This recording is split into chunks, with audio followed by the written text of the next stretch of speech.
I'm William Cooper, and you're listening to the Hour of the Time. Tonight, folks, we've got to get you back into the stream. And the way I do that is I quit telling you about my research and I quote exactly from the horse's mouth so you'll know that what you're hearing on this program, The Hour of the Time, is not being made up by me or anyone else. And it's there for anyone to find if you'll just get off your butts and go to the library and start digging and looking and searching and reading and quit listening to what you're told, including what you're told on this show. Remember, my admonition is not to ever believe anything you hear from the mouth of anyone or that you read from the book written by anyone or from Dan Rather in the 6 o'clock news or the President of the United States or Chuck Carter, Tom Valentine, Rush Limbaugh, the man who's sitting on half of his brain, or indeed from even your own mother. For folks, the deception in this world right now that's being promulgated in order to bring about a one-world totalitarian socialist government is so deep that you better be standing on a stump or you might drown. Alice Bailey, folks, one of the key members of the New Age religion, wrote this. Quote, "There is no question, therefore, that the work to be done in familiarizing the general public with the nature of the mysteries is of paramount importance at this time. These mysteries will be restored to outer expression through the medium of the Church and the Masonic fraternity," unquote. And she's absolutely 100% correct. The question of just what the ancient mysteries were, folks, was answered in part by Albert G. Mackey, another 33rd degree Mason.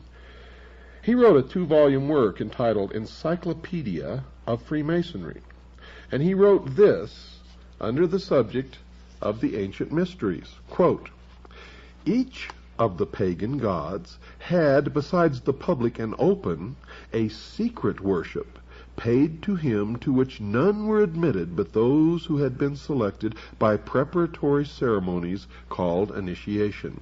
This secret worship was termed the mysteries," unquote. The student of the Masonic order can know that when Mr. Mackey writes, his writings can be relied upon. He is considered to be one of the premier Masonic authors of all time. These are the comments from the biographical information presented on Mr. Mackey in the front of his encyclopedia. Quote, "His writings are universally esteemed for their sincerity, honest records, and common sense. He was a leader in research who valued accuracy," unquote. Carl Cloudy, another Mason who writes on the subject of the Lodge, also has words of praise for Mr. Mackey. Quote, "He was one of the greatest students and most widely followed authorities the Masonic world has ever known," unquote. And in his book entitled Introduction to Freemasonry, he praised Mr. Mackey with these words. Quote, "Albert Gallatin Mackey, one of the greatest students and most widely followed authorities the Masonic world has known. He is the great master of Freemasonry," unquote. So Mr. Mackey certainly can be believed when he tells his readers that the worship of pagan gods had a secret, non-visible worship besides the public one. The reader can believe him when he identifies the name of this secret worship. He told his readers, quote, "This secret worship was termed the mysteries," unquote. Another who has written about the subject of the ancient mysteries was Manly P. Hall, another 33rd degree Mason whom I have quoted extensively before in this series. He has written in his book entitled What the Ancient Wisdom Expects of Its Disciples. Quote, "In the remote past the gods walked with men, and they chose from among the sons of men the wisest and the truest. With these specially ordained and illumined sons they left the keys of their great wisdom, which was the knowledge of good and evil. These illumined ones founded what we know as the ancient mysteries," unquote.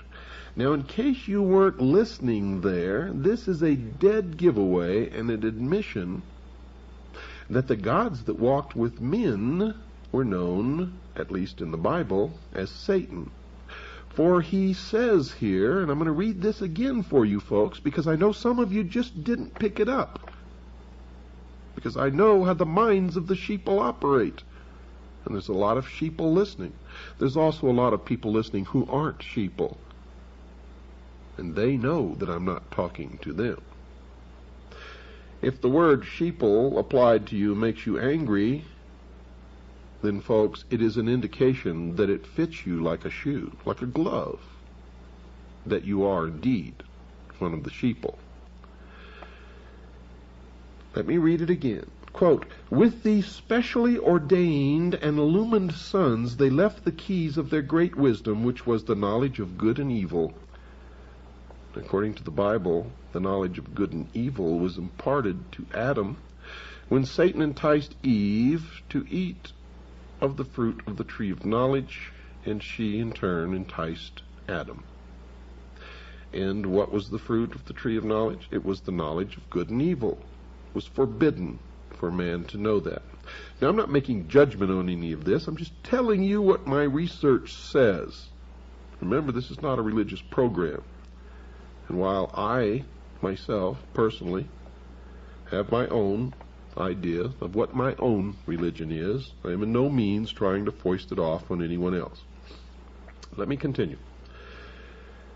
He wrote, and we're talking about Manly P. Hall, 33rd degree Freemason. He wrote additional comments about these mysteries in another of the books he has written called The Secret Teachings of All Ages. And I would urge you, if you can afford it, to buy that book. It's a very expensive book. I have a copy of it in my library. It cost me $150, and it was worth every single penny of it, I can assure you.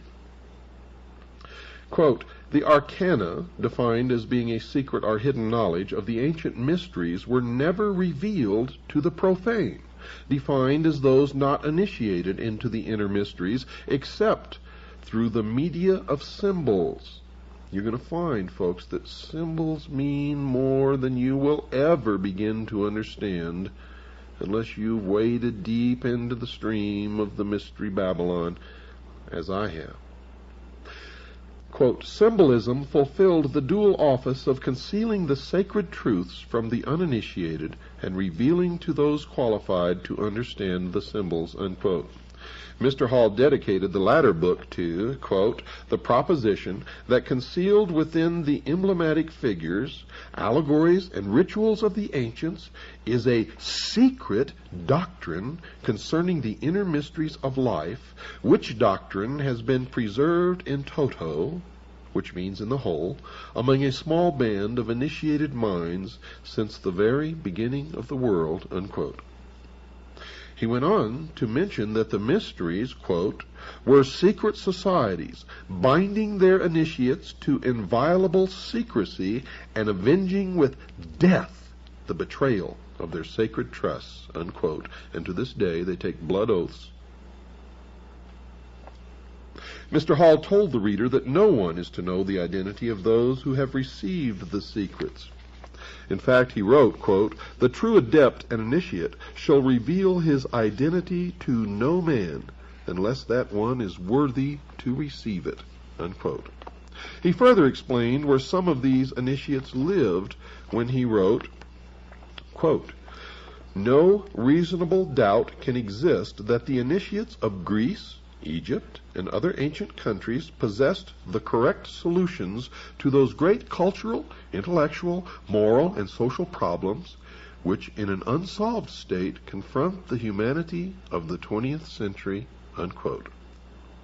He further amplified that thought when he added this, quote, Neoplatonism, defined by Mr. Hall as a school founded by Plotinus around 240 A.D., concerning itself with the problems of metaphysics, which he calls the study of knowledge, recognizes the existence of a secret and all-important doctrine which from the time of the earliest civilizations had been concealed within the rituals, symbols, and allegories of religions and philosophies, unquote.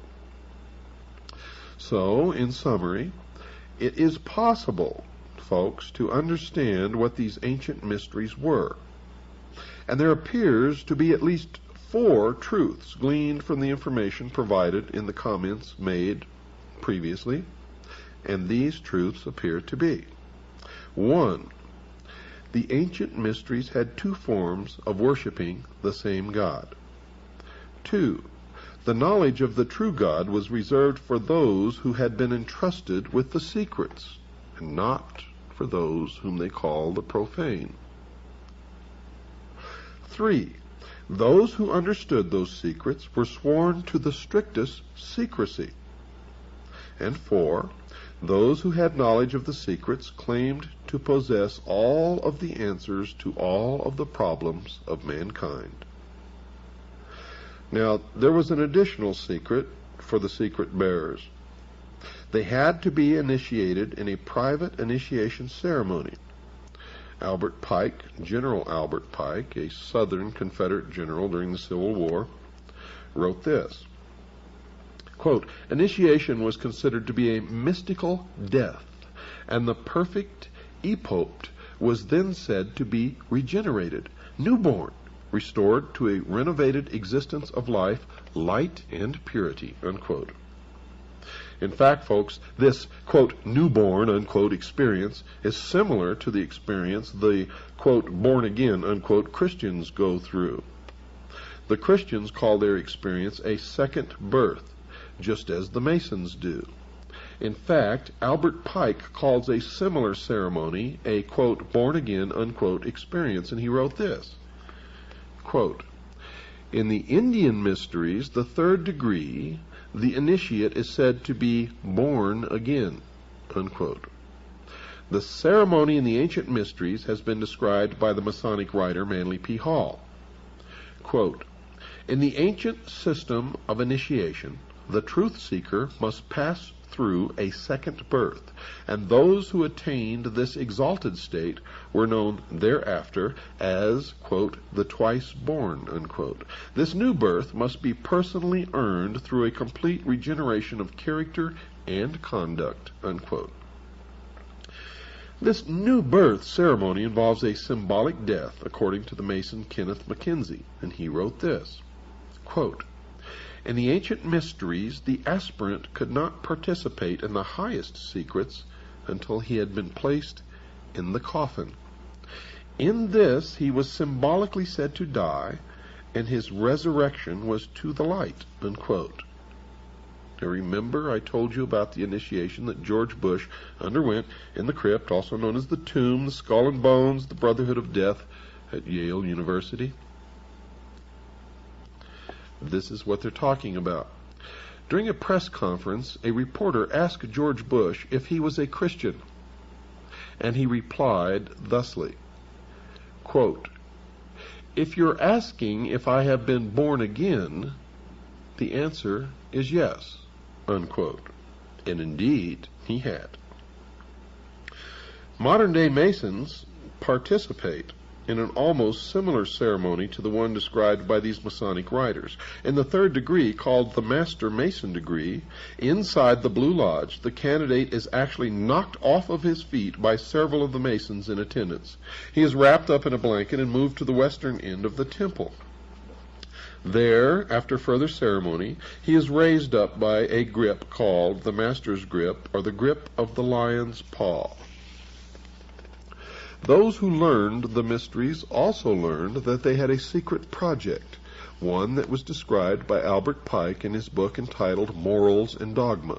Mr. Pike wrote this, quote, "Behold our object, the end, the result of the great speculations of antiquity, the ultimate annihilation of evil and restoration of man to his first estate by a Redeemer, a Messiah, a Christos, the incarnate Word, reason or power of deity," unquote. I urge you all, if you can find a copy of Morals and Dogma by Albert Pike, to purchase it, take it home, and read it. Mr. Hall told his readers that those who had been initiated into the mysteries were the secret power behind the governments of the past. He wrote this about these ancient initiates in his book entitled What the Ancient Wisdom Expects of Its Disciples. Quote, They are the invisible powers behind the thrones of earth, and men are but marionettes dancing while the invisible ones pull the strings. We see the dancer, but the master mind that does the work remains concealed by the cloak of silence." Unquote.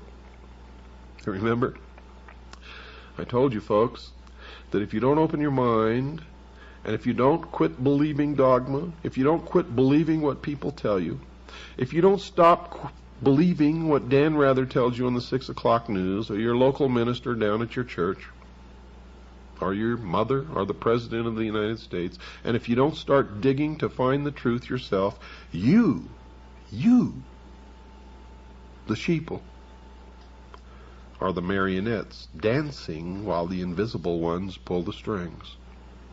And until you change that pattern of your life, you will always be the puppet on the end of someone else's string. And I know that that's not what you want to be. Is it? Well, if it's not, change your life now. Stop believing what you're told, including what you hear on this show, unless it checks out in your own research, your own experience, your own digging. Each of us must find our own truth. And if we are really looking and digging, we're ultimately going to come to something near the same truth for all of us. And I can tell you now that most of us have been living in fantasy land for all of our lives. We don't even know anything near what the truth of any matter is. And we must begin an honest search, starting from the beginning, wiping the slate clean, cleansing our mind, and looking at the world, beginning again, as though through the eyes of a newborn child. And you will find that most of what you've ever been taught in your entire life is a lie. Is a lie. Other writers, folks, have confirmed the thoughts of Mr. Hall. A Masonic scholar named George Steinmetz also acknowledged that these mysteries exist and that some of the members inside the Masonic lodges are custodians of the secrets. He has written this in his book entitled Freemasonry, Its Hidden Meaning. Quote, "Ancient secret doctrine, which is concealed in Masonic allegory and symbolism. It was but to preserve these truths for future generations that Masonry was perpetuated." Unquote. And if that is true, why is it a secret? Why not tell us all what this secret doctrine is? For modern man is not like ancient man when he didn't know how to read or reason or understand. Modern man has the capability to understand anything that is put before him and accept it if it is the truth and reject it if it is a lie. So why the secrecy? The secrecy is because, folks, the real secret of Mystery Babylon is how to control everyone else. And if they reveal these secrets, they won't have the control, for it'll be in the hands of everyone. That is the greatest secret of the secret societies. Another writing of Manly P. Hall was this, quote, "Much of the ritualism of Freemasonry is based upon the trials to which candidates were subjected by the ancient hierophants." Hierophant is defined as the high priest of the mysteries. "Before the keys of wisdom were enthroned to them," unquote. The ancient mysteries had a beginning. According to Mr. Mackey, he wrote about where they started. Quote, "The first of which are those of Isis and Osiris in Egypt. The most important of these mysteries were the Osiric in Egypt," unquote. Another writer, Edmund Ronayne, an ex-Mason, confirmed that the Masons were involved in the worship of Osiris when he wrote this in his book entitled The Master's Carpet. Quote, "Masonry's ceremonies, symbols, and the celebrated legend of Hiram in the Master Mason's degree were directly borrowed from the ancient mysteries or the secret worship of Baal, Osiris, or Tammuz," unquote. This is a direct admission that Freemasonry stems directly out of Mystery Babylon, the ancient mystery religion, the worship of Baal, the golden calf, representative of the house during which that 2,000-year period the sun resided. The sun, the symbol of the light, Lucifer, the intellect, the gift, primordial knowing. Albert Pike then detailed where the mysteries went after their beginnings in Egypt. He wrote this in Morals and Dogma. Quote, "From Egypt the mysteries went to Phoenicia and were celebrated at Tyre. Osiris changed his name and became Adonai, or Dionysus, still the representative of the sun. In Greece and Sicily, Osiris took the name of Bacchus. So the ancient mysteries conceal an important mystery kept secret from the average person. The mystics claim that this mystery has been concealed from the world for centuries. Even though they had taken the mystery to other continents, those who believed in this religion were yet to take it to America. That was yet to come, and we will get to that, I promise you. And it will, I also promise you, amaze you." Lafayette, who was a very famous and noted pirate and a member of Freemasonry and the Knights Templar, said this, quote, "An invisible hand is guiding the populace," unquote. Arthur Edward Waite, a prolific writer on secret societies, has written this, quote, "Beneath the broad tide of human history there flow the stealthy undercurrents of the secret societies, which frequently determine in the depths the changes that take place upon the surface," unquote. Another who wrote about the power just underneath the surface was President Woodrow Wilson, President of the United States of America, who made this startling statement. He made this statement, yet it was ignored.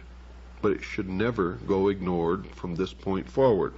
Quote, "There is a power so organized, so subtle, so complete, so pervasive, that they had better not speak above their breath when they speak in condemnation of it," unquote. So these two writers have warned America that secret societies had been arranging the major events of the past, and President Wilson warned those who were quick to condemn these organizations that they had better be cautious. Albert Pike also connected the secret societies with a secret belief in his book entitled Morals and Dogma. He wrote that all secret orders and associations, quote, now remember, he says, all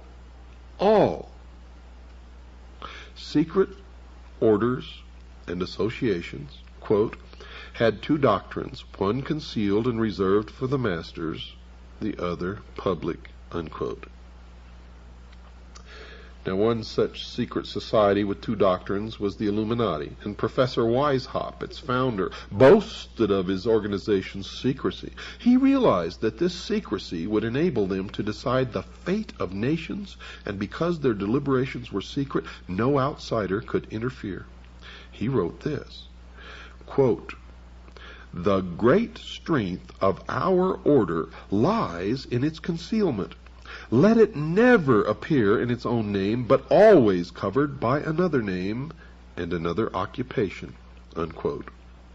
Weishaupt later wrote about that secrecy in a letter to a fellow member of the Illuminati. Quote, "Nothing can bring this about but hidden societies. Hidden schools of wisdom are the means which will one day free men from their bonds. Princes and nations shall vanish from the earth," unquote. Well, folks, you've heard all through this series of broadcasts about a group of men, supposedly with the only truly mature minds in this world, who are going to set up a utopia on earth, a heaven on earth, if you will, and that they're the ones who are going to rule through a benevolent despotism, and they call this utopia the Great Society, the New World Order, the utopian philosophy, all of these things. Now, Lyndon Baines Johnson was a member of this secret society. He was, in fact, a 33rd degree Freemason, and his great society that he envisioned was exactly what we're talking about here. And you can see that Johnson, a great socialist, a Marxist, secretly, set us on the road to socialism by setting up this great welfare state, which he called the Great Society. It's one and the same, folks. It's the same. George Bush's New World Order is the same. The New World Order that our forefathers envisioned was the same. The Great Society talked about during the Peasants' Revolt in England was the same. The same that is coming unless we wake up to stop it. And you can see by the welfare state how well it really works. It doesn't work at all. It never will work. It can't work. These people are Looney Tunes. If you believe the exoteric version of what they intend to bring about. You see, they have no intention of bringing about a utopia, a heaven on earth, a great society. Not at all. That's to lure the unwary, the foolish, the great mass of followers that make up the lower degrees of this secret society, so that they will support the completion of the great work, the plan. They really intend this to be something along the lines of what Hitler attempted to establish. They talk about it in terms of a great cleansing, where certain religions, certain peoples, certain races will literally be eliminated from this earth. And they are convicted through their own words, ladies and gentlemen, as you are hearing tonight, and you've heard in other broadcasts.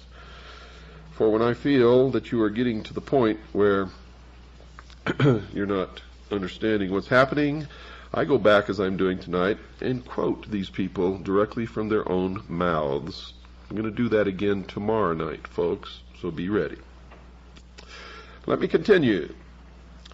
The secret societies were created to bring the world to the new society known as the New World Order. The members of these organizations obviously feel that their goals are so noble that they may perform whatever tasks are required to bring them to that goal and that goal to fruition. This means, folks, that murder, plunder, and lying all become acceptable as long as these methods assist its members in obtaining their goal. But the Freemasons, or Freemasons as the true term began, want the world to know that they are not one of the societies involved in changing the world's civilization, and they're quick to rush to their own defense. However, when you go back and read their own history and their own words, you can see that they have literally no defense, for they are convicted by the words of their leaders, by the very words of their leaders, and, folks, by their deeds. For it was General Albert Pike who created, through the Scottish Rite of Freemasonry, the Knights of the Ku Klux Klan. It was the Scottish Rite of Freemasonry that created the branch known as B'nai B'rith, which then created the ADL, or the Anti-Defamation League, which is nothing but an organization of criminals who have murdered, who have bombed, who have lied, and just recently one of their revealed crimes was spying, putting spies within the police organizations of the United States of America and spiriting out files and records. And all of the Jews in the United States support this criminal organization to their great shame. And those of you who feel that the Jews are responsible for all of this, you are wrong. Most Jews don't know any more about this than you did. And they are being used just as you are being used, just as I have been used in my life. In all time, truth has been hidden under symbols, wrote Albert Pike. And he also wrote this: symbols are nevertheless ingenious veils that cover the truth. Now, Albert Pike was the sovereign grand commander of the southern jurisdiction of the Scottish Rite of Freemasonry. The Scottish Rite now controls world Freemasonry. There certainly seems, folks, to be a power in knowing something that you can't tell your family, friends, children, or business acquaintances. And Adam Weishaupt said it best with this selection from his writings. Quote, "Of all the means I know to lead men, the most effectual is a concealed mystery," unquote. And that is true. I've found in my research that the vast fools, the followers, flock to the mysteries and the promise of learning some secret during their climb up the ladder of degrees of initiation. The truth is that only a very few ever learn anything, and what they learn is how to control the rest. The power of hidden symbols was alluded to by another writer, this time Foster Bailey in his book entitled The Spirit of Freemasonry. Quote, "A symbol veils or hides a secret, and is that which veils certain mysterious forces. These energies, when released, can have a potent effect," unquote. And indeed they can, as we are all feeling now the pinch of the power. There are many who can attest to that simple truth. Organizations with concealed or secret initiation ceremonies abound in America and indeed around the world. College fraternities and sororities teach the college student to accept secret initiation ceremonies and hidden knowledge at a young age. The Masons, intended for adult males, have similar organizations for their young sons and daughters, and other secret organizations for their wives. And all of these organizations tend to prepare their male members for further service in the master secret organization, the Masons. However, the Masons are quick to point out that they conceal their truths from the general public. Manly P. Hall, for instance, wrote this, quote, "It is for the adepts. An adept is defined by the dictionary as one who is an expert, but there is an esoteric definition that shall be discussed later. Quote, "It is for the adepts, one to understand the meaning of the symbols," unquote. He further instructed his readers that understanding the symbols could make one wise. Quote, "An understanding of these symbols is the beginning of wisdom," unquote. Max Toth, a writer about the Great Pyramid of Giza in Egypt, also wrote about the purpose of symbols, and he said, quote, "The knowledge of the ancient mysteries was never revealed to the layman except through the media of symbols. Symbolism fulfilled both the need to conceal sacred truths from the uninitiated and to offer a language for those qualified to understand it." Now, whatever these secrets are, folks, one writer on the subject feels it is time to make them public. Alice Bailey, one of the key writers supporting the New Age movement, wrote this, quote, "The hour for the ancient mysteries has arrived. These ancient mysteries were hidden in numbers, in ritual, in words, and in symbology. These veil the secret," unquote. Another writer who writes on the order, Carl H. Cloudy, told anyone who read the Masonic literature that he had best understand the language, or they would miss the true meaning of the words. He wrote, quote, "He who hears but the words of Freemasonry misses their meaning entirely," unquote. Rex Hutchins, a 32nd degree Mason who has written a book for the Masons, one so important that it was used to replace one written by Henry Clausen, a former sovereign commander, also informed his readers that his writings also concealed a secret. Quote, "The word reveal means to re-veil. That is, to give one explanation and yet continue to maintain the mystery of the symbol by not explaining it in a full and complete manner," unquote. So the language code must be broken if one is to learn the truth about the Masonic order. The reason that this is so is because the Masons have admitted that they have concealed the true meaning of some of their language. However, it is possible, folks, to know the true meanings of at least some of the hidden language, and the listener can be certain that the discovered interpretations are correct because the Masons themselves have revealed the hidden meanings of some of their symbols in some of their own literature. The secret societies, folks, that have concealed their purposes and hidden meanings, concealed writings, and private initiation ceremonies are admittedly very powerful. One who recognized that power was Benjamin Disraeli, the Prime Minister of England in the late 1880s, who said this in the House of Commons on July 14th in 1856. Quote, "There is in Italy a power which we seldom mention in this House. I mean the secret societies. It is useless to deny, because it is impossible to conceal, that a great part of Europe, the whole of Italy and France, and a great portion of Germany, to say nothing of other countries, is covered with a network of these secret societies. What are their objects? They do not want constitutional government. They want to change the tenure of the land, to drive out the present owners of the soil, and to put an end to ecclesiastical establishments, meaning religion, unquote. The Masons know about concealing secrets from the rest of the world. Carl Cloudy, a Masonic writer, told his readers that secrets are inside secrets, which are inside other secrets, and he wrote this, quote, cut through the outer shell and find a meaning. Cut through that meaning and find another. Under it, if you dig deep enough, you may find a third, a fourth. Who shall say how many teachings? Unquote. And even the communists use concealment, for the communists were created by the mysteries. The cell system of the Communist Party was created by the mystery schools, which have used the same system for millennia. Nikolai Lenin, the Marxist communist who communized the Russian nation in the years following the Russian Revolution of 1917, wrote this, quote, we have to use any ruse, dodge, trick, cunning, unlawful method, concealment, and veiling of the truth, unquote. Many of the signs for identifying a communist or a member of the Communist Party are exactly the same as those symbols and signs used by Freemasons to identify each other. The use of secrecy to conceal thoughts from certain of the members of an organization or from the public is the device of those who have something to hide. That something is so horrible, so terrible, that knowledge of that secret must be kept from those who would have the most to lose by knowledge of that secret. In the case of the secret societies, it is a belief in Lucifer, also known as Satan or the devil. In the case of communism, it is the truth that the people living in a communist nation know that the system does not work. But those in a non-communist nation targeted for a communist government are not to learn that simple truth.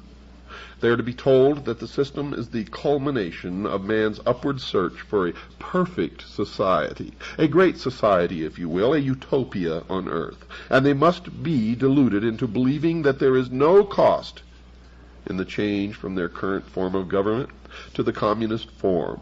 One of the things that I find so incredible is that they trap the intellectuals so easily.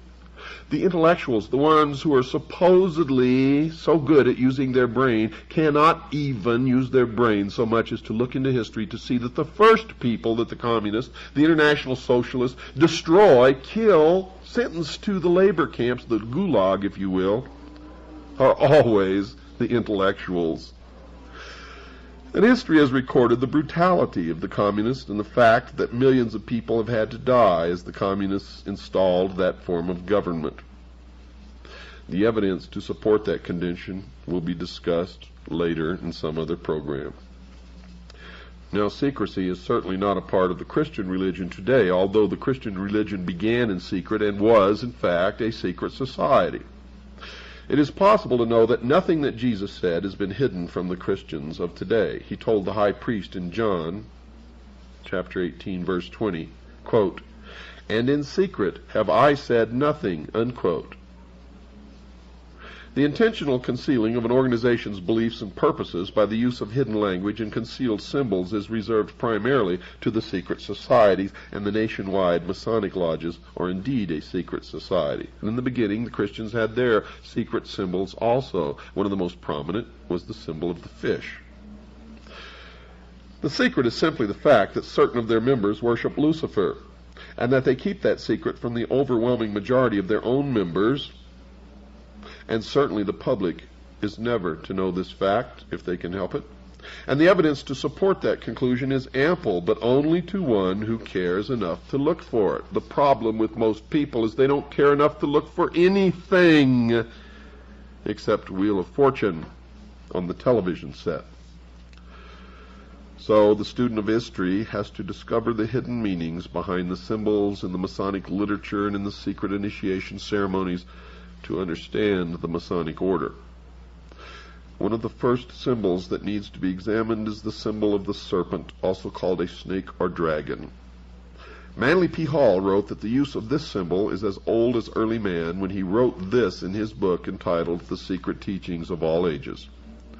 Quote, among nearly all these ancient peoples, the serpent was accepted as a symbol of wisdom, unquote, for it is from the serpent that man received the gift of intellect. Here Mr. Hall states that the serpent was a symbol of wisdom.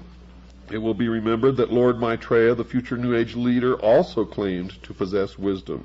Mr. Hall continued, quote, serpent worship in some form has permeated nearly all parts of the earth. The serpent is the symbol and prototype of the universal Savior who redeems the world by giving creation the knowledge of itself and the realization of good and evil, unquote, an admission that the serpent, at least from the point of view of the Christian Bible, is Satan. And then Mr. Hall links the serpent with the ancient mysteries previously discussed. He continues with the comment that the serpent was worshipped by the priests of that religion. Quote, the priests of the mysteries were symbolized as a serpent, sometimes called Hydra, unquote. And then he pointed out that the ancient mysteries have been passed on to various other cultures and that they have been brought forward to the present day. Folks, we'll continue this tomorrow night. Until tomorrow night, good night, and God bless each and every single one of you. Lights out on the hour. It is the hour of the time. Lights out for the curfew of your body, soul, and mind.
Ladies and gentlemen, what you have just listened to is a warning. For there is a war being conducted right at this moment, a war against the American people. It is now a shooting war, and the second battle is being fought. The first was fought in the state of Idaho against the family of Randy Weaver. The second battle is being fought by a brave group of men and women and children in a church known as Branch Davidian in Waco, Texas.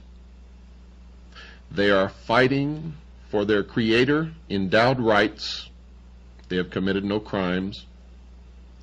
They know what the sound of battle is. They know what it's like to see their friends or relatives die in their arms or at their feet. They know what it's like to have wounded and be refused medicine and medical treatment.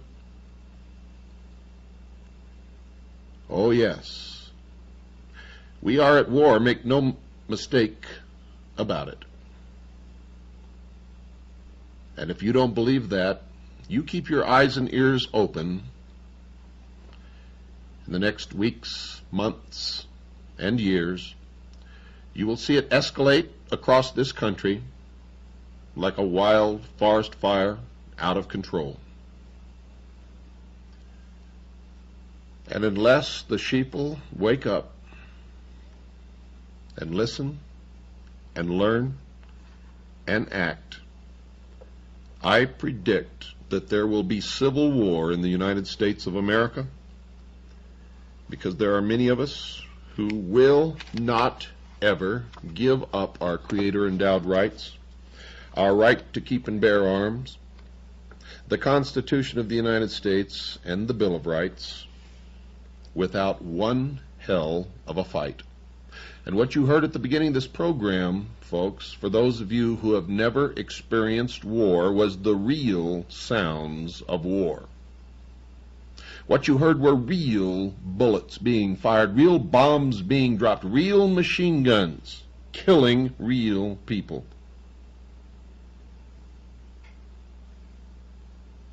And taps at the end was a real bugle blowing real taps over real graves of real fallen men who were buried in Arlington National Cemetery. You see, many people have already died protecting what many of you are giving up. I, for one, will not. When they come for me, there will be another battle. I will not give up. And I don't care who wins or loses, because at the end of my battle, it will be just the beginning of yours. Do you understand what I'm telling you? You see, my whole purpose is to wake enough people so that no battles ever have to be fought. But we're already behind, because 2 have already been fought, and more, I guarantee you, are on the way. Guaranteed, folks. Guaranteed. Because the more we allow them to get away with, the more they will attempt. I don't want a civil war in this country. I want to stop it before it even has a chance to start, and the only way to do that is wake up America. You see, if 200 million people stand up with their right under the second article and amendment to the Constitution, holding a weapon in their hand, and say, enough, we will not put up with this anymore, stop it now, get out of our government, get out of our cities, get out of our military, and stay out, That will be the end of it, and no shot will ever have to be fired. I guarantee that. But what do you think the odds are of that happening? Now, this is the 16th hour of our series on Mystery Babylon. Many of you have already made the necessary connections, and you know what's happening, and you know who's bringing it about, and you know why. Some of you still do not. So we will continue. Manly P. Hall wrote this, quote, "The serpent kings," and notice that Mr. Hall capitalized the two words as one would do for a deity or for royalty when he wrote this, "reigned over the earth." The serpent kings reigned over the earth. It was these serpent kings who founded the mystery schools, which later appeared as the Egyptian and Brahmin mysteries. The serpent was their symbol. They were the true sons of light, and from them have descended a long line of adepts and initiates duly tried and proven according to the law, unquote. And the proper term is not Freemason, it's Freemason. It comes from the French, from the Knights Templar, and it literally means the sons of light.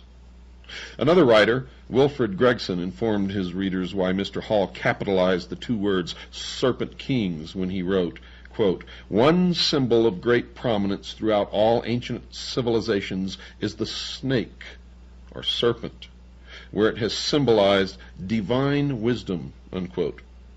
So Mr. Hall had reason to capitalize the words because he had discovered that the serpent represented divinity.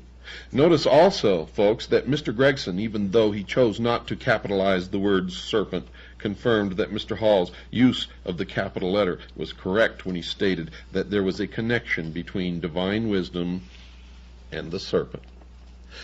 Mr. Hall, a 33rd degree Mason, made the same connection in these comments. Quote, "The serpent is true to the principles of wisdom, for it tempts man to the knowledge of himself," unquote. A serpent is often used by the ancients to symbolize wisdom. The symbol of the serpent has another concealed truth, according to Kenneth Mackenzie, for he identified that truth in this quote when he described a brazen serpent. Quote, "It was a type of mediator and a promise of redemption," unquote. The word brazen, folks, is defined as bold or impudent, and impudent is defined as shamelessly bold or disrespectful. Now you will remember that Lucifer was an anointed cherub in heaven who fell because he sought godly power.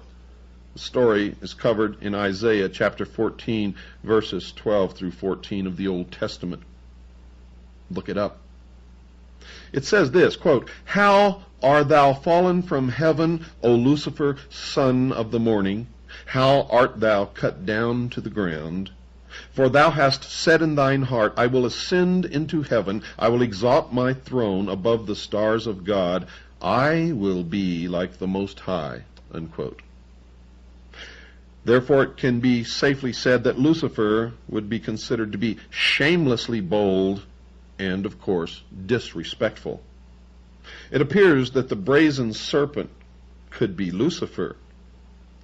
Another author, John Anthony West, wrote a book entitled Serpent in the Sky, in which he also connected the serpent with wisdom, and he wrote this, quote, "The serpent represents intellect, the faculty by which man discriminates. There is a higher and a lower intellect.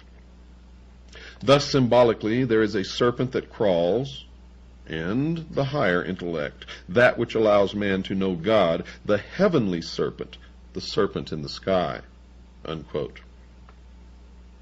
The somewhat veiled worship of this serpent in the sky inside the Masonic lodges was alluded to by another Masonic writer, Kenneth Mackenzie. For in his book entitled The Royal Masonic Cyclopedia, he wrote this, quote, "Among the charges preferred against the order of Knights Templar, for which Jacques de Molay suffered martyrdom, was that of worshipping an idol or image called Baphomet. it has been suggested that Baphomet is none other than the Ancient of Days, or Creator. More cannot be said here without improperly revealing what we, meaning the Masons, are bound to heal, conceal, and never reveal." Unquote.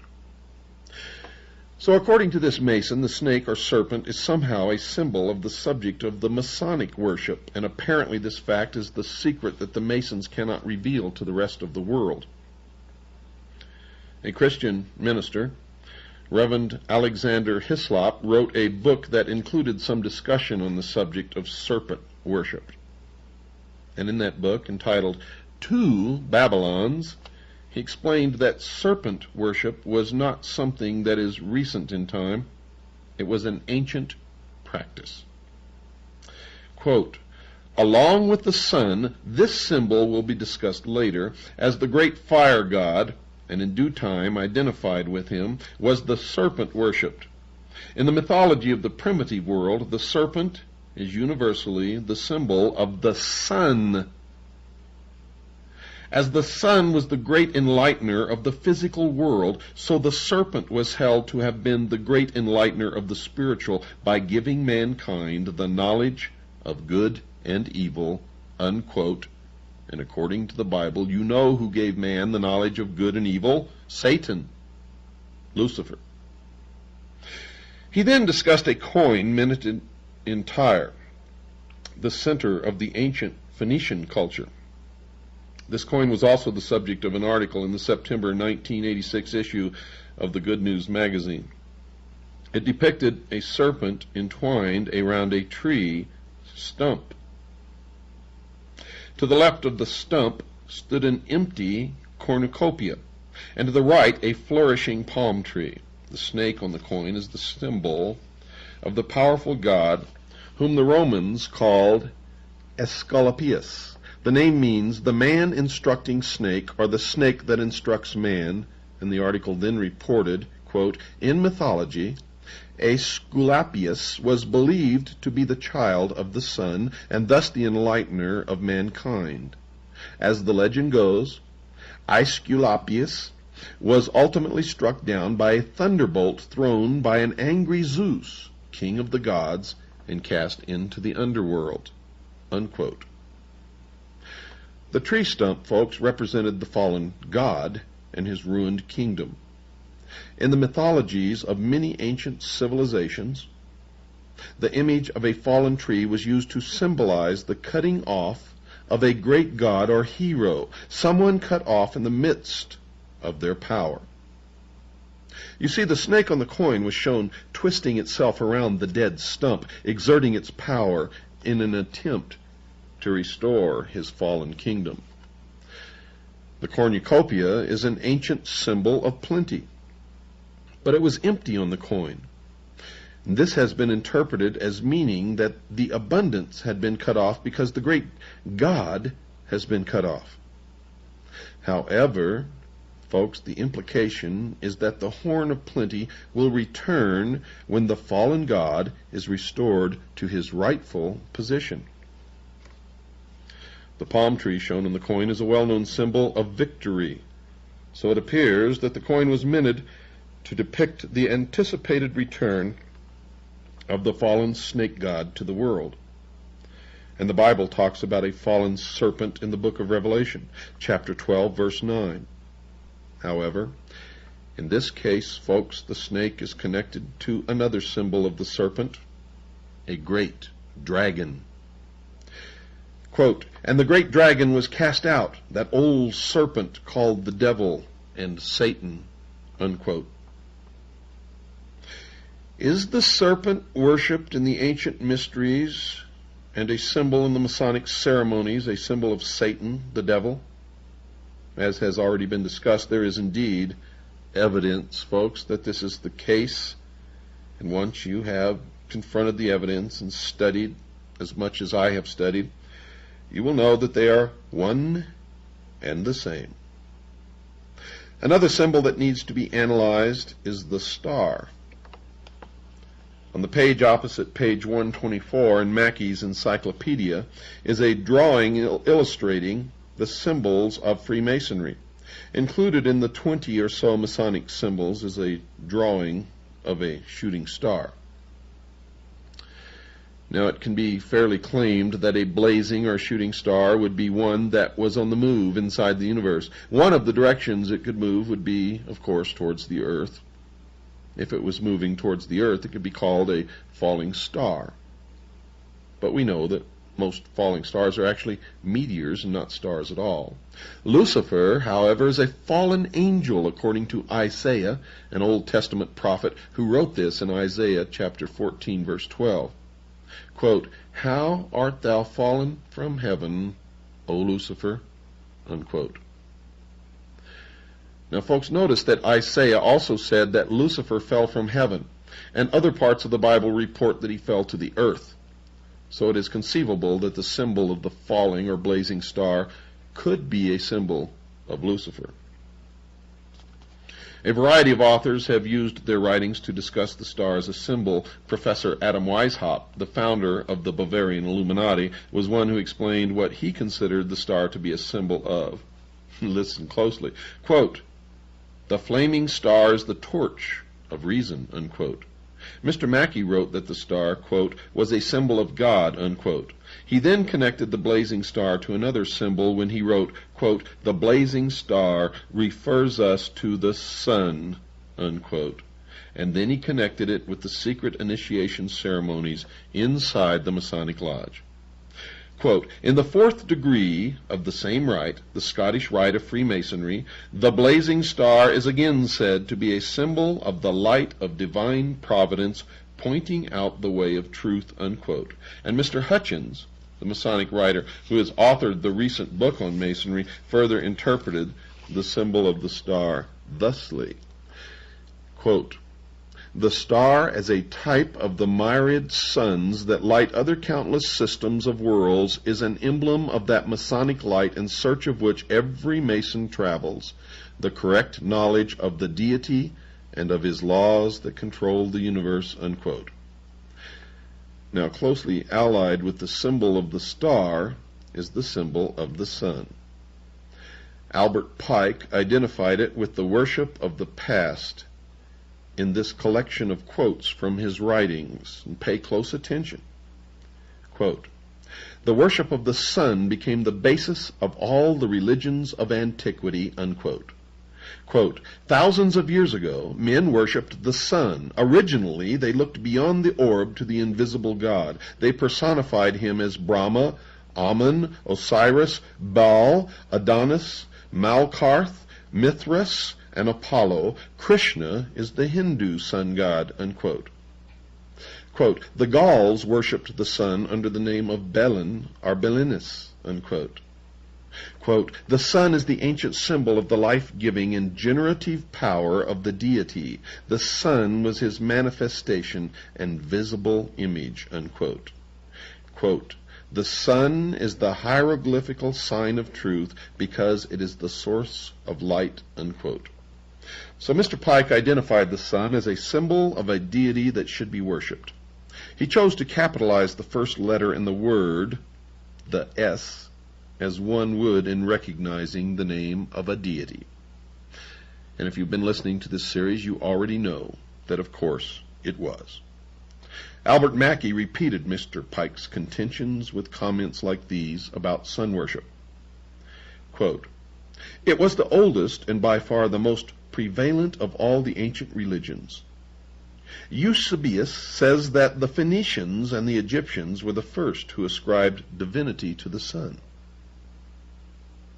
Hardly any of the symbols of Masonry are more important in their signification or more extensive in their application than the sun as the source of material light.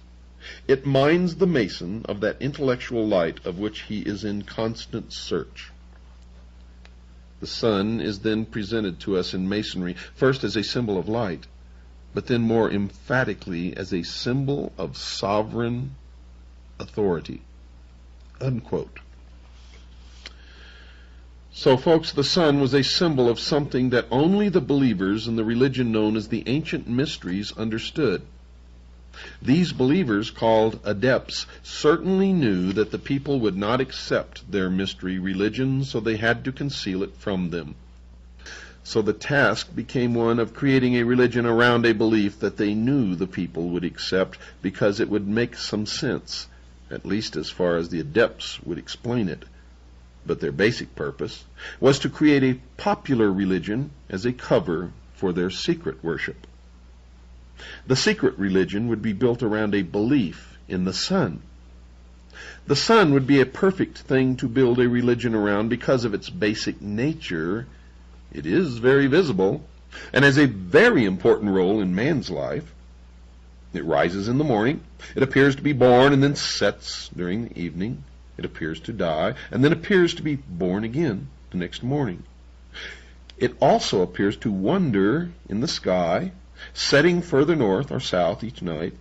It then returns back to any given position twice each year. So the sun appears to have a major birth or death twice each day and twice each year. It would, of course, be very easy for the adepts to explain to the people that only something bigger than mankind, a god, had the ability to die and come back to life. So the adepts would teach the people that they had to pray to the god, or it would choose not to return. They encouraged a worship of the sun so that it would return to mankind again either once a day or once every 6 months. Albert Pike confirmed this view with this explanation of why early man worshipped the sun. Quote, "To them," meaning early man, "the journeyings of the sun were voluntary and not mechanical." Unquote. So early man considered the sun to be something that moved voluntarily. In other words, the sun did not have to return each morning. Man must have quickly determined that since the sun did not have to return, man should start asking it to return. For man certainly depended upon the sun for his life. Man certainly must have figured out just how important the sun was to his life and well-being, and he certainly must have determined that if the sun chose not to return, all of mankind would certainly perish. So it was an easy jump from a belief that the necessary sun was an entity that chose to move across the daytime sky to a belief that it would return only if man prayed to it to return. But folks, there's something even more interesting to be considered that Pike didn't explain with that comment. Obviously, to make the new religion work, the believers would have to be able to predict the movements of the sun. It wouldn't be too long before some of the common people would start noticing that the sun was neither an actual being nor a god to be worshipped, but something that moved according to precise laws. Now, if the common people figured that out, they would not need the adepts who had computed the sun's periodic cycles. So, to keep their power intact, they would teach the people that if they did not accommodate their wishes, they would make certain that the sun did not return. They could even predict, as their measurements became more sophisticated, the exact time and date when the moon would go between the sun and the earth, causing the sun to disappear. They could then fool the people into believing that they were the cause of the disappearance. They could then, of course, explain to the people that if they did not continue to pay them sort of tribute, they would not intercede in their behalf, and the sun would not reappear. To keep the minds of the common people, the sheeple, away from figuring out that the whole religion was a scam, the adepts would conduct beautiful and ornate ceremonies around the worship of the sun, and they would expect the people to pay them for the elaborate rituals. And to make their rituals valid, the adepts would always claim that the sun obeyed their prayers, thereby convincing the people of their need to keep the adepts around. The sheeple, would continue to pay tribute to these adepts as long as they appeared to be successful. Now, folks, if the adepts knew that the sun was a symbol of something that the people would not support, such as a belief that Lucifer, the devil, was the god that they worshipped, they would have to continue with their charade so that the people would not decide to stop worshiping. Because if the sheeple figured it out, they would no longer support their activities. They would have to keep their beliefs from the people and conceal their secret worship in hidden symbols. So sun worship as a religion prospered. Mr. Hutchins discussed that position in his book, and I also discussed it in mine, Behold a Pale Horse. Mr. Hutchins says this, quote, "In the tabernacle, the brethren, clothed in black, mourn Osiris, who is representative of the sun, of light, of life, of good and beauty. They reflect upon the way the earth may again be gladdened by his presence," unquote. Mr. Pike connected the sun to Osiris, mentioned by Mr. Hutchins as worthy of being mourned. Quote, "The three lights at the altar inside the Masonic temple represent Osiris, Isis, and Horus. Osiris was represented by the sun," unquote. Mr. Mackey went a little further and informed his readers that, quote, "Osiris was the sun," unquote. In his book entitled Introduction to Freemasonry, Carl H. Cloudy, the author, himself a Mason, connected the sun worship with the ceremonies inside the Masonic Lodge. Quote, "The lodge sets him," meaning the initiate, "upon the path that leads to light, but it is for him to travel the winding path to the symbolic east," unquote.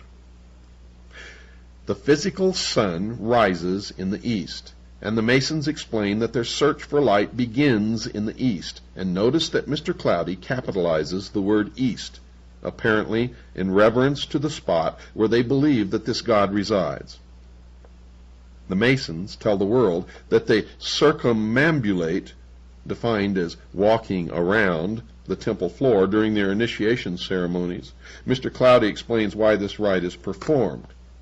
Quote, "When the candidate first circles the lodge room about the altar, he walks step by step with 1,000 shades of men who have thus worshipped the Most High by humble imitation. Thus thought of circumambulation is no longer a mere parade, but a ceremony of significance, linking all who take part in it with the spiritual aspirations of a dim and distant past," unquote. And it is a historical fact that the Knights Templar also performed the circumambulation of their temples. And he further instructs his readers as to why this ceremony is part of their ceremony. Quote, "Early man circled altars on which burned the fire which was his god, from east to west by way of the south. Notice that the north is not included in the ceremony. The significance of that omission will be discussed later. But circumambulation became a part of all religious observances," unquote. In another part of his book, entitled Introduction to Freemasonry, Mr. Cloudy reported that this style of walking was traceable to the ancient religions of the past. And he wrote this, quote, "Circumambulation was the ceremonies of ancient Egypt," unquote. So this practice of the modern Masons is based upon the ancient pagan religious practices of the ancients. So the Masons are telling us that early man walked around in a circle because he was worshiping the sun. Then they tell us that they are doing it for the same reason. There are reasons that the north as a location to be visited in their walk around the temple floor is not included in their initiation rites, and 6 of the great Masonic writers have told us why this is so. Captain William Morgan offered his readers this explanation with this comment from his book, the writing of which he was murdered for. Quote, "We therefore Masonically term the north a place of darkness," unquote. Mr. Mackey confirmed that statement in his book. Quote, "The north is Masonically called a place of darkness." And Mr. Pike confirmed the comments made by the other 2 Masons with this declaration. Quote, "To all Masons, the north has immediately been the place of darkness, and of the great lights of the lodge, none is in the north," unquote. And Kenneth Mackenzie added his confirming thoughts. quote, "The North was always esteemed a place of darkness," unquote. Mr. Hutchins became the fifth Masonic writer to confirm this detail, as he said this, quote, "As in other degrees, the closing ritual provides a summary of the lessons taught in the degree. We hear in the West the eagles gather and the doom of tyranny is near. In the South, truth struggles against error and oppression. In the North, fanaticism and intolerance won. In the East, the people begin to know their rights and to be conscious of their dignity and that the sun's rays will soon smite the summits of the mountains." Unquote. Mr. Hutchins informed his readers that the North was where fanaticism and intolerance resided. What he meant by this and what the symbol of the North represents will be explored later. And the sixth Masonic writer who confirmed that the North was a place of darkness was Carl Cloudy, who wrote in his book entitled Introduction to Freemasonry, quote, "The place of darkness, the North," unquote. And the reason the Masons do not include the North in their rites is found in the Bible. In the Bible. The reason the Masons do not include the North in their rites is found in the Bible, in Isaiah chapter 14, verse 13. Quote, "I," meaning Lucifer, "will exalt my throne above the stars of God. I will sit also upon the mount of the congregation in the sides of the north." Unquote. The God of the Bible sits in the north, and Lucifer hopes one day to acquire the throne of God for his throne. But until then, the north is a place of darkness. But while the North is an excluded territory, the East is the place of light and is to be revered. Mr. Hutchins tells his readers why that is so. Quote, "The East, the source of light and thus knowledge," unquote. Albert Mackey quotes Etienne Francois Bazat, a French Masonic writer, in his encyclopedia. Quote, "The veneration which the Masons have for the East bears a relation to the primitive religion whose first degeneration was sun worship." Unquote. Rex Hutchins then tells his readers that the Masons deploy lights around the lodge room during the initiation ceremony for the 25th degree, called the Night of the Sun, and he writes, quote, "The ceiling should be decorated to represent the heavens with the moon, the principal planets and the constellations Taurus and Orion, a single powerful light, a great globe of glass representing the sun is in the south. In a physical sense, the greater light comes from the sun, and the transparencies provide lesser light. Symbolically, the sun or great light is the truth, and the lesser lights are man's symbolic representation of truth." Unquote. Mr. Mackey further discusses this rite of circumambulation, as he calls it, in his encyclopedia. He says that the rite, quote, "exists in Freemasonry. The people always walked 3 times round the altar while singing a sacred hymn. In making this procession, great care was taken to move in imitation of the course of the sun." Unquote. He then assisted the reader with understanding this practice in the Masonic temples. Quote, "This rite of circumambulation undoubtedly refers to the doctrine of sun worship." Unquote. However, in another of the books that he wrote, Mr. Mackey directly states that the rite is connected to sun worship. This is what he wrote in a book entitled Manual of the Lodge. Quote, "The circumambulation among the pagan nations referred to the great doctrines of Sabaism or sun worship." Unquote. Sabaism is defined by Mr. Mackey in his encyclopedia as, quote, "Sabaism, the worship of the sun, moon, and stars, the host of heaven. It was practiced in Persia, Chaldea, India, and other Oriental countries at an early period in the world's history." Unquote. He then added this rather cryptic comment, quote, "And although the dogma of sun worship does not, of course, exist in Freemasonry, we find an allusion to it in the rite of circumambulation, which it preserves." Unquote. Now one can understand what Mr. Mackey meant by that comment. The Masons do not worship the sun. They worship the sun with a capital S.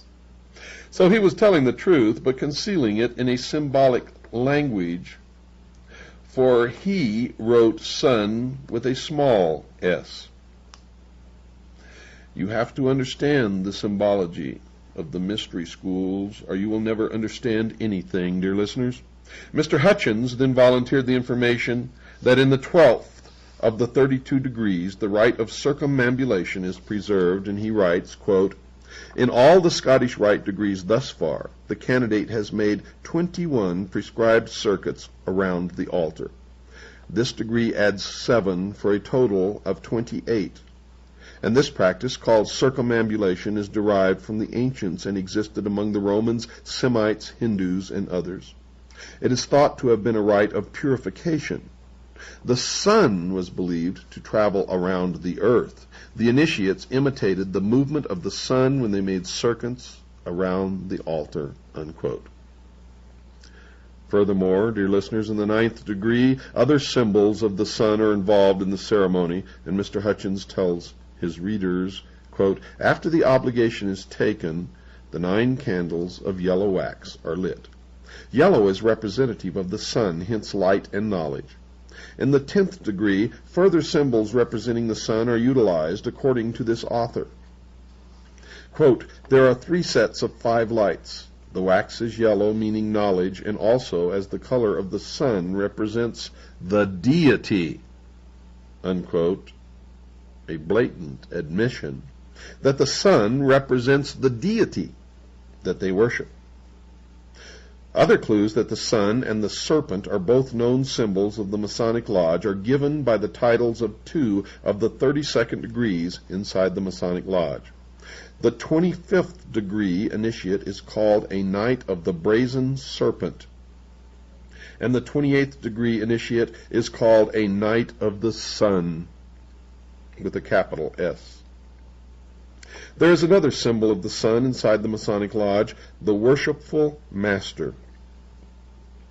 The equivalent of the president of the lodge sits in the east side of the temple, and we are told why that is.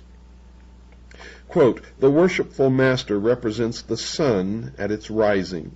The Senior Warden, another officer of the lodge, represents the sun at its setting. And the Junior Warden, still another officer of the lodge, represents the sun at meridian, the halfway point, the Most High.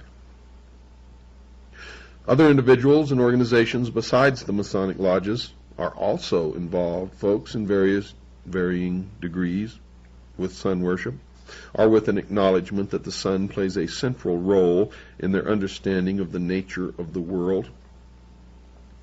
Elizabeth Clare Prophet has been described as being a leader in the New Age movement, and she has written this in a newsletter she publishes called The Coming Revolution. Quote, the healing of the nations begins with the healing of ourselves. We must draw forth from the great central sun that eternal light with which we were anointed from the beginning, unquote. Adolf Hitler, I'm sure you've heard of him, the head of the German government prior to and during World War II, and who was directly responsible for the murder of over 50 million people, was also a sun worshiper. Very early in his life, he joined a secret organization called the Thule Society. And 40 years after the war, some historians are finally delving into its strange beliefs. 2 of these writers, Michael Bertrand and Jean Angelini, have produced a book entitled The Occult and the Third Reich. And one of their conclusions is, quote, in the Nazi cosmology, the sun played a prime role as a sacred symbol of the Aryans, in contrast to the feminine and magical symbolism of the moon revered by the Semitic peoples, unquote. The Nazi Party was the name of the National Socialist German Workers' Party, the party that Mr. Hitler joined. It became the controlling party of the German government prior to and during the war.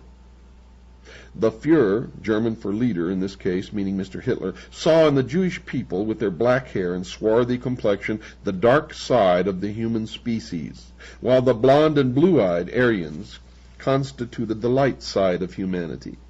Hitler undertook to extirpate, meaning to eliminate, from the material world its impure elements, to lead it back to glory. But sun worship, as the Masons point out, is not new. The Bible talks about it as well. Folks, Ezekiel was an Old World Testament prophet writing sometime during the period of 571 to 592 BC. And he tells about how he was taken by God to see a practice occurring near the temple. And this is what he wrote in Ezekiel chapter 8, verses 15 and 16. Quote, "And he, the Lord God, brought me into the inner court of the Lord's house, and behold, at the door of the temple of the Lord, between the porch and the altar, were about 25 men with their backs toward the temple of the Lord, and they worshipped the sun toward the east." Unquote. And Ezekiel points out that the Lord God considered this practice an abomination. There is another reference to sun worship in the Old Testament, this time in Deuteronomy chapter 17, verses 2 through 4, and then verse 7, and that reference reads as follows. Quote, "If there be found among you man or woman that hath gone and served other gods, and worshipped them, either the sun or moon, or any of the host of heaven, and it be true that such an abomination is wrought in Israel, so thou shalt put the evil away from among you." Unquote. So, folks, the God of the Bible has made it perfectly clear that sun worship is something that he does not want. He does not want his creatures practicing this. The Bible even went so far as to say in both instances that he considered the practice to be an abomination or an evil. But to show just how far this practice has invaded the Christian community, the following prayer was offered up at a recent funeral in a local Christian church. Quote, "Now you will feel no rain, for your mother, the earth, will fold her arms around you. Now you will feel no cold, for your father, the sun, will always warm you." Unquote. Sun worship continues because some Christian churches pray to the sun god in their church services and don't understand who they are praying to. Simply stated, dear listeners, the sun god that they were praying to is Lucifer. Lucifer, also known as Satan or the devil. Wakes you up, doesn't it? See, all the time you thought religion was something stupid, didn't have anything to do with overall world events, but you're wrong. Has everything to do with everything. Whether you believe it or not, whether I believe it or not, doesn't make any difference. If the people who have the power and are in control believe it, it will affect us all. Understand that, because that's true. Good night, and God bless each and every one of you.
Lucifer. What is your problem? Just that, sir. Okay. I'm a Christian, sir. I'm pure and virtuous and wholesome and innocent. How can you say anything bad about me? Sir, you need to be born again. I am born again. Now, did you just say that you were Lucifer? I am Lucifer. Okay, define Lucifer for me. Pure, virtuous, wholesome, innocent individual that's out to help people. Lucifer is? Yeah. Say that again. Lucifer is a pure, holy, Virtuous. virtuous. Now, is he the Lucifer that God created? That's the same one. Oh, man, this is great. I'm going to put this on the internet. Oh, Amen. God bless you, Amen. brother. Because that's exactly what the Shriners and Masons teach, is that Lucifer is light. No. And you're, Hey, what you're about those confirming hospitals? it. You They know what, sir? Jesus said, many will say to me on that day, Lord, Lord, we did not do these good deeds in your name? And you'll say, away from me, you workers of iniquity. I never knew you. Jesus said it? In Matthew chapter 5. Mercy. No. That's hard to believe. So you're a Christian and you don't know that. Actually, No, I really am. you are. Because I'm pure and virtuous. You're pure and virtuous, okay. Yeah. In other words, you're perfect without Jesus, right? No. Okay, tell me about Jesus. Who is Jesus? But he's my leader. Is he the Son of God? Yes, he Is he the only worshipful master? Yes. Have you ever been called worshipful master? No, because I've just been too busy. I've been working. Working. Been working to help people. What like kind of you. work? Okay. Get out of here. See, this is what a Mason confesses, is that Lucifer is light.